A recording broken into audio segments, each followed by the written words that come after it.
মসজিদ আল আকসা ইসলাম ধর্মের তৃতীয় পবিত্রতম স্থাপনা। এই মসজিদটি ছিল মুসলমানদের প্রথম কিবলা।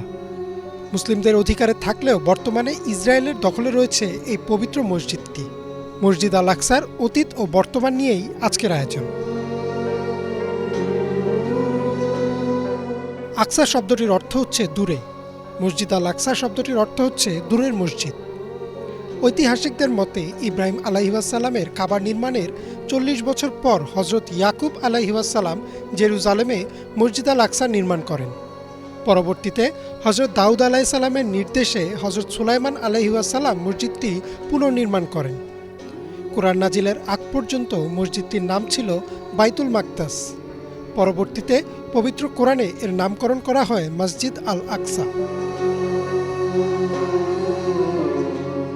পবিত্রতার ক্রম হিসেব করলে মক্কা ও মদিনার পরেই আল আকসার অবস্থান।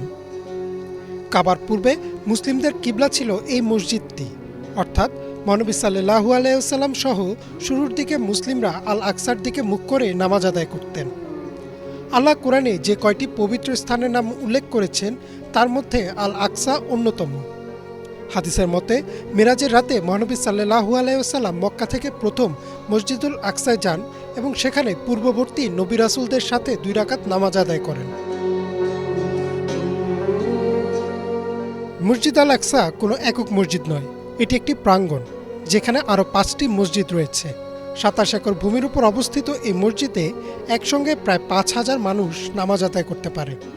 এই মসজিদের নিয়ন্ত্রণ একাধিকবার হাতবদল হয়, আর এ সময় মসজিদের ব্যাপক পরিবর্তন হয়। 1969 সালে দখলদার ইসরায়েলের সহায়তায় এক উগ্র ইহুদি মসজিদের একাংশে আগুন ধরিয়ে দেয়।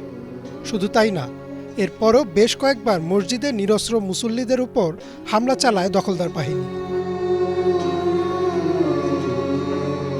দুর্ভাগ্যজনকভাবে ভূমিকম্পের ফলে 746 ও 1033 সালে 2 বার মসজিদ আল আকসা ক্ষতিগ্রস্ত হয়। পরে খলিফা আলী আজ জাহির মসজিদটি সংস্কার করেন। বর্তমানে আমরা যে মসজিদটি দেখি তা খলিফা আলীর সংস্কার করা মসজিদ। 638 খ্রিস্টাব্দে ইসলামের দ্বিতীয় খলিফা হজরত উমর রাদিয়াল্লাহু তাআলা আনহুর সময় মসজিদটি মুসলমানদের দখলে আসে।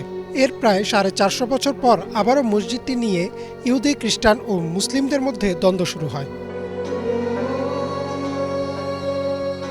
প্রথম বিশ্বযুদ্ধের পর অটোমান সাম্রাজ্যের হাত থেকে ফিলিস্তিন চলে যায় ব্রিটিশদের দখলে। পরবর্তীতে দ্বিতীয় বিশ্বযুদ্ধে হিটলারের হাতে নির্যাতনের পর বহু ইহুদি ইউরোপ থেকে পালিয়ে ফিলিস্তিনে চলে আসে এবং পরবর্তীতে 1948 সালের 14 মে ইসরায়েল রাষ্ট্র গঠন করে। এরপর শুরু হয় ফিলিস্তিনের মুসলিমদের উপর ভয়াবহ নির্যাতন। ইসরায়েলের দখলে যাওয়ার পর আল আকসায় বারবার হামলা হয়, বারবার রক্তাক্ত করা হয় মুসলিমদের প্রথম কিবলা।